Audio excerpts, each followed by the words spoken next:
I-80 to US 6. That's road work happening in the right lane, and the exit ramp to westbound I-80 closed until Monday for the Dan Ryan heavy purging to the Jane Byrne, 25 minutes in. Up on 35 minutes for you. You're slow from the Jane Byrne to 18th, and then purging to the split. I-57, slow US 30 to I-80. It's 20 minutes in, 20 minutes out. Then you're 18 minutes in either direction on the Bishop Ford. From the Metro Traffic Center, your next traffic at 5:18 on News Radio 105.9 WBBM. Accurate forecast says for our day ahead or evening ahead, partly to mostly cloudy, breezy late. Temperatures slowly rising to near 30 by daybreak. Then tomorrow, clouds, a few breaks of sun, a stray afternoon rain or snow shower, breezy, not nearly as cold, and a high of 41 degrees. And Sunday, bright sunshine, a gusty cold breeze, a high of 27, but back up to 41 degrees Monday. Tuesday could see a high of 44. Right now, 18 degrees, mostly cloudy skies at 5:10. Xfinity is the network you can rely on.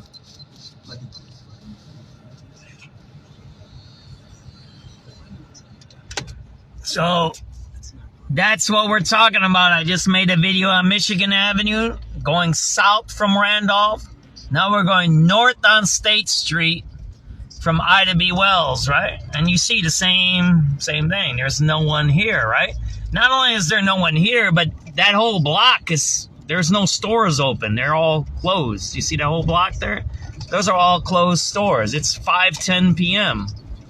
This is not like Saturday or Sunday somewhere in a suburban town or some kind of country town, right? Where everything closes at 5 o'clock. This is not that. We're in Chicago, right? As you see, there's no one walking here. There's 0 people walking. There's no one walking. I mean, there's 4 people, 5 people on that block. There's what, 3 people on that block. You see that there? So the point I'm trying to make here is breaking. The Post-Tribune reports that he was one of 4 suspects in the crime, and only one other person has been caught and charged. Prosecutors say the group wanted to steal copper. A new study from Lurie Children's Hospital sheds light on the confusion over when to introduce peanuts to a baby's diet to try to prevent nut allergies from developing.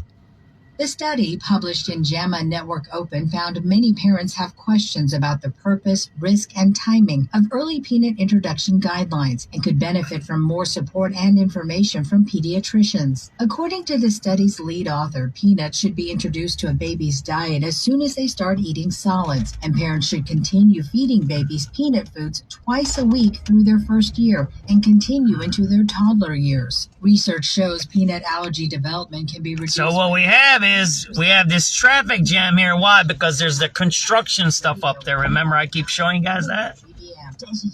There's construction going there, and it's confusing. It's confusing arrows because where the construction happens, the only way to go is left. But it has a no left turn, but you can't turn right. So you can only go down a little 1-lane road. And now you think about it. Everybody's here. Everybody's going home. Maybe there's some people coming in and we're trying to relive their childhood with checking out what's going on in downtown, right? Right. I'll show you. I'll go up here, right? That's what you're seeing. You see the traffic cones there? So that's what's happening. So they don't let you turn up there. You'll see a no turn sign there. So everybody now is what they call bottlenecked or kettled. So they're kettling the traffic. And there's never anybody out here working. They're not working on the roads. I don't know why they did that. But that's what you see here, right? And then there's Marshall Fields, right? There you go. You don't see too many people walking here. You see that there? Again, this is the last Friday before the big holiday season, right? It's a traffic mess here. And you think about it, if they even have these bottlenecks or whatever, maybe they should put one of these traffic people out here, but they don't, right?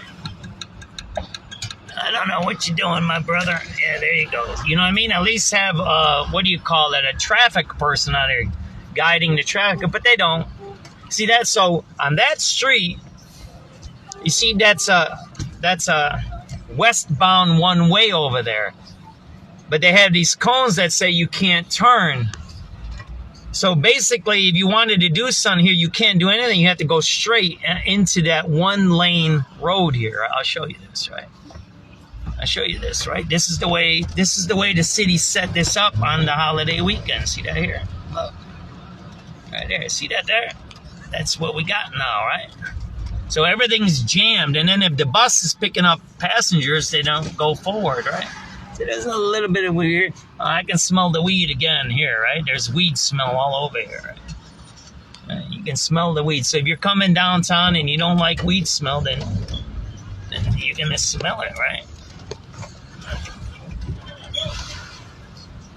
Yeah, see, there ain't nobody working here. There's no work happening.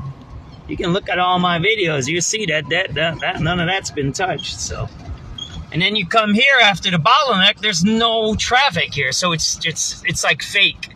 It's making fake congestion. There's no congestion. Right? They're working on the train system there too, right?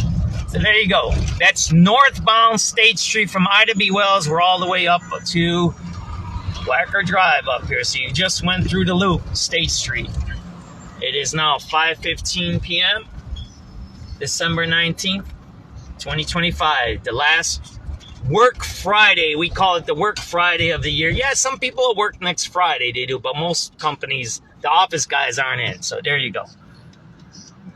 And that traffic is the bad part. So if you don't get into that, you can fool around downtown. Take it easy.